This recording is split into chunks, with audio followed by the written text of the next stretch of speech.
déferlement de violence. Comment vit-on dans ce quartier gangréné par la drogue? Eh bien, les équipes de Ligne Rouge ont enquêté. Voici le long format de ce soir. Il est signé Baptiste Besson, Yves Coin, Jérémy Normand, Clément Granon et Héloïse Paliwoda.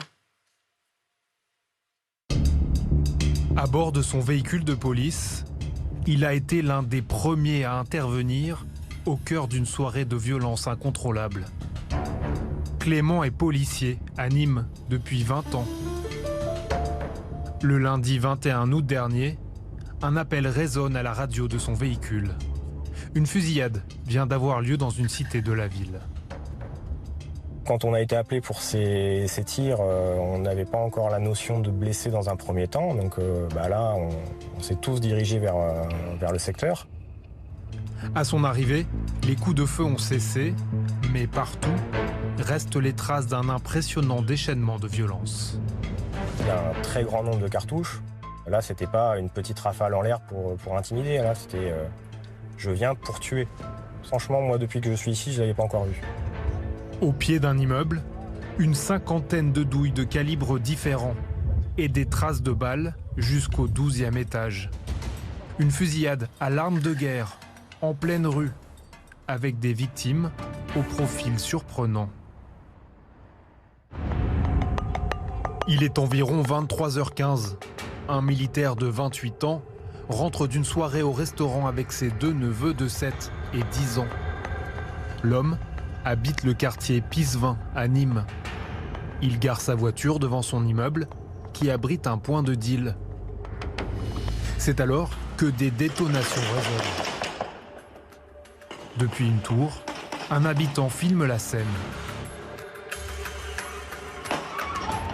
Une voiture roule au pas, un homme vêtu de noir marche à côté. Il tient une arme et tire.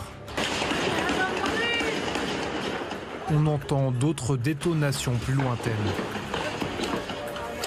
Depuis son balcon, Lina, 10 ans, assiste à la scène, terrorisée. Ça a commencé à tirer. En fait, ils ont tiré sur une voiture. Et ça a tiré. J'ai pleuré un petit peu parce que ça m'a fait beaucoup peur. Et ma mère, elle nous a dit mettez-vous à terre au cas où ça rentre dans la maison, quoi que ce soit. Nous, on s'est mis à terre. Et après, ça a tiré encore un coup. Et après, on n'a plus rien entendu. Sur cette deuxième vidéo, prise depuis un autre axe, on distingue le même homme à pied. Il vise une voiture en contrebas. Le feu est nourri. Au volant, le militaire est atteint par 3 balles. À l'arrière, le plus âgé des 2 enfants est également touché. Paniqué, son oncle démarre et prend la direction de l'hôpital de Nîmes. Ce qu'il ignore, c'est qu'à ce moment-là, d'après ce qu'on sait, le jeune Fayed a voulu sortir de la voiture et se retrouve donc coincé à l'extérieur de la voiture par sa ceinture de sécurité. On ignore encore exactement de quoi est mort le jeune Fayed. Est-ce que c'est d'avoir été traîné à l'extérieur de la voiture? Est-ce que c'est la balle qu'il a reçue qui l'a tué? Ce qu'on sait, c'est qu'il avait au moins une blessure par balle, une blessure qui était létale, donc qui pouvait le faire mourir, d'après la procureure. Un enfant de 10 ans tué par des dealers. Une victime innocente de la guerre de la drogue.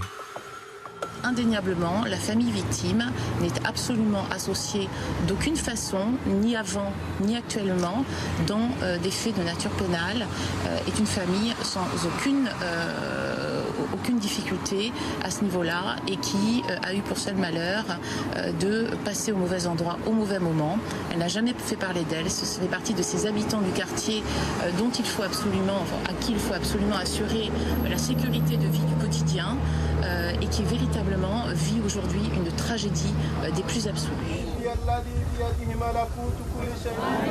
Un choc pour ce quartier déshérité du sud-ouest de Nîmes qui compte une forte communauté issue de Mayotte et des Comores. Dès le lendemain de la fusillade, ce rassemblement spontané pour soutenir cette famille respectée. Le militaire rentrait tout juste de mission en Martinique. Son neveu Fayed était un écolier sans histoire. Il devait faire sa rentrée en 6e. Fayed, c'était mon élève et en fait, il ne méritait pas. Et sa famille ne méritait pas ça. Et ça leur arrive juste parce qu'ils sont au mauvais endroit en fait. Et c'était un garçon qui a jamais posé de problème, un de mes meilleurs élèves. Il était discret, il était gentil, il était intelligent. Entouré par ses proches, son papa est présent. Il nous adresse très brièvement ces quelques mots. C'est très bien que chez chose, il n'y a pas personne qui est heureux, mais tout le monde a un mauvais costume. Alors que la procession s'étire, au pied des tours, une scène surprend. À quelques dizaines de mètres, à la vue de tous, ce guetteur en poste sur sa chaise. Malgré le drame, malgré les caméras, le trafic continue avec ses rituels. Alors qu'une voiture de police est à l'approche, un cri d'alarme est lancé et repris de tour en tour. La cité Pise-20 semble être sous le joug des dealers. D'ailleurs, lorsque l'on cherche des photos du quartier sur Internet, voici ce qui apparaît, un guetteur masqué en pleine rue. Pour pouvoir filmer dans la cité, il faut arriver tôt le matin, avant l'ouverture des points de deal, et être accompagné. Raouf Azouz habite le quartier depuis 40 ans. Il est le directeur d'une association culturelle sur place. C'est lui qui nous guide à l'ombre des immeubles. Ici, on a les 3 tours de la galerie Richard Wagner, donc c'est des copropriétés. C'est un quartier qui est sur pilotis, c'est un quartier qui est surélevé. Donc c'est un quartier qui a été construit rapidement dans les années 60 pour accueillir les rapatriés. Et c'est un quartier qui malheureusement manquait de transition avec la ville. Un quartier dans lequel les dealers prospèrent, infiltrent le moindre espace. On a une vingtaine de points de deal, donc il y en a ici, là ouais, sur les pilotis là. Donc vous avez un chauffeur qui est installé avec une chaise et qui attend le client. Vous en avez ici, vous en avez plus bas, vous avez près de la poste, vous avez la station-service, vous en avez sur le Lully, vous en avez aussi près des écoles. Donc voilà. Près des écoles. Près des écoles, ouais. C'est peut-être des futurs consommateurs, donc on essaie effectivement de proposer de la drogue même aux enfants. Une économie de la drogue écrasante qui, peu à peu, a tout balayé dans le quartier. Raouf Azouz nous entraîne en contrebas dans cette zone commerciale délabrée. Ici, c'est la galerie Richard Wagner, donc c'est le centre commercial du quartier. C'était une galerie vivante, donc on avait des photographes, on avait des droguistes, il y avait une vraie vie, voilà. Et aujourd'hui, ça s'est dégradé, quoi. Ici aussi, les dealers ont marqué leur territoire. C'est des échanges entre délinquants. C'est à mon avis les plaques d'immatriculation de la BAC et à chaque fois qu'ils voient une plaque de ce type, ils alertent leurs collègues. Des forces de l'ordre repérées, fichées et qui ont bien du mal à stopper les violences. Environ 48 heures après le décès de Fayed, un nouveau règlement de compte a lieu à 200 mètres. Sur cette vidéo amateur, tournée aux alentours de 3h30 dans la nuit de mercredi à jeudi, on voit un jeune homme gisant sur le trottoir couvert d'un drap blanc. Ce témoin attendait à l'arrêt de bus quand il a entendu les coups de feu. Selon lui, plusieurs balles tirées à l'arme automatique. Des rafales. Je sais pas si c'est des Kalachnikov, mais c'était une grande rafleuse. Moins de chargeurs, je pense. Donc j'ai pris ma voiture et je roulais encore un peu. Et là, j'ai vu un mec qui est étalé au sol, par terre. Il est le premier à se rendre sur place pour tenter de secourir la victime qu'il connaît de vue. L'homme à terre a de multiples blessures, dont une à l'abdomen.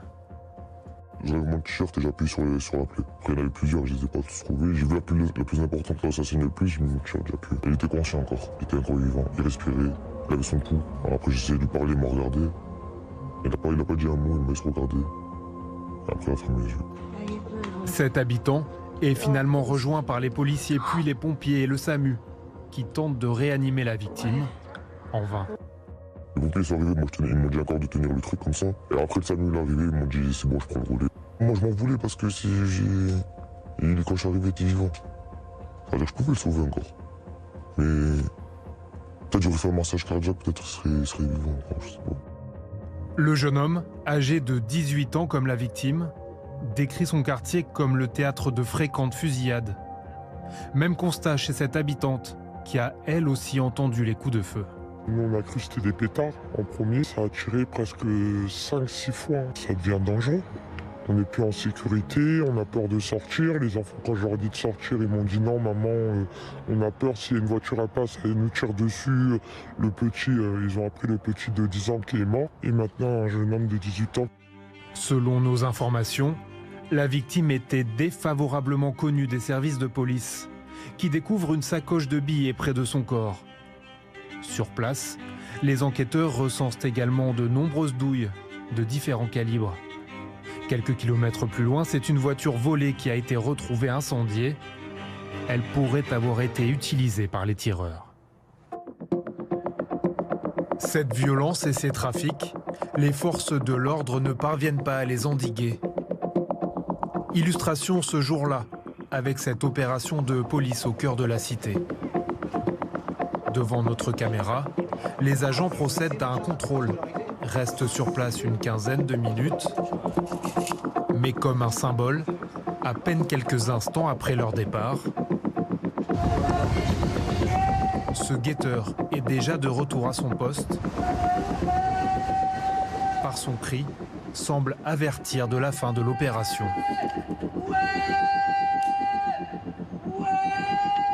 Une relative impuissance des forces de l'ordre, dont s'amuse d'ailleurs ce compte Instagram, alimenté par des jeunes de la cité. Elle est fatiguée,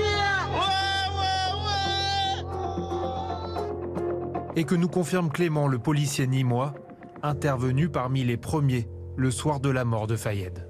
La problématique, c'est vraiment la topographie. Des grandes tours avec du multiniveau de partout. On est tous sur des étages séparés. Vous avez des souterrains, vous avez des dalles, enfin des terrasses. Ce qui fait qu'en fait, nous, au niveau des routes, quand vous circulez dans la cité, tout se fait à pied. Et tout est repérable. Donc, c'est-à-dire que vous ne pouvez pas vous approcher sans avoir été détronché à 15 km. Hein. Vraiment, ils savent qu'ils rentrent dans la cité. Ils ont nos têtes. Quand on fait des opérations, le point de deal peut disparaître, mais il va réapparaître ailleurs en fait.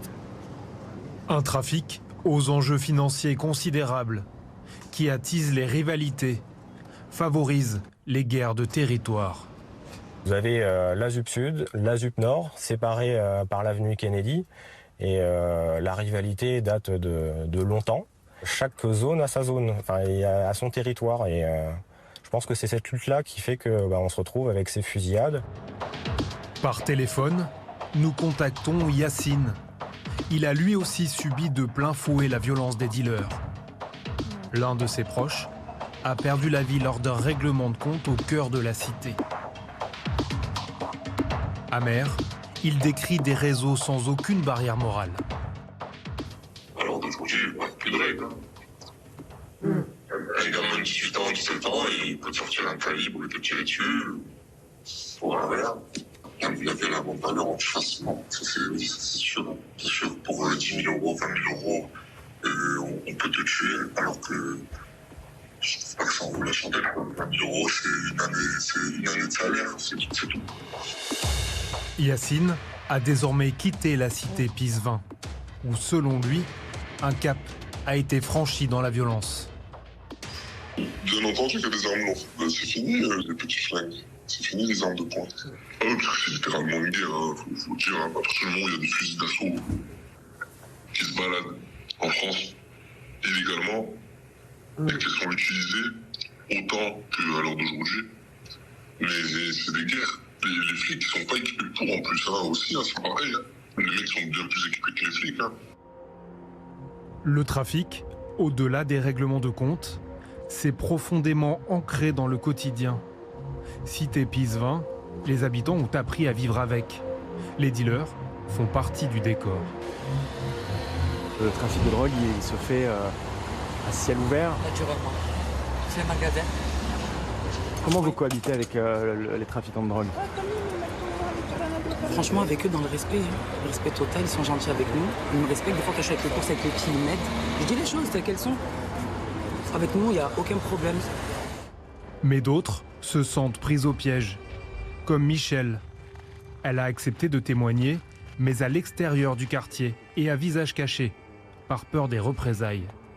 Cette mère de famille habite ici depuis une vingtaine d'années et elle a vu la situation se dégrader. Là, d'un coup, c'est monté crescendo. C'est vraiment de la violence pour la violence, quoi. Pour aller faire les courses ou faire ce qu'on a à faire le matin. Puisque le matin, tout le monde dort. Il n'y a personne dehors, il n'y a pas de rodéo, il n'y a personne. Et on sait qu'on ne se fera pas tirer dessus le matin.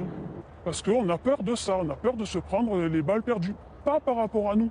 Parce que nous, ils ne nous feront rien. C'est des gamins que j'ai vus grandir qui étaient à l'école avec mes enfants.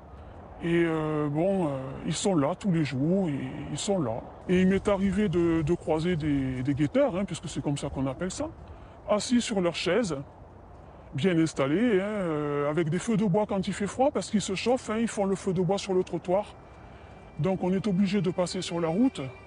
Et une fois, il y en avait un qui mangeait un sandwich long comme le bras. Je l'ai regardé, il était à moitié cagoulé, enfin bref. Il levait sa cagoule pour manger. Je lui ai souhaité bon appétit, il m'a répondu merci, d'un air de dire, il était surpris que quelqu'un lui parle. Et on passe devant, on les voit, on les ignore, ils nous ignorent. Et puis quand on passe à côté de certaines choses qui se passent, on baisse la tête et on fait comme si on voyait rien.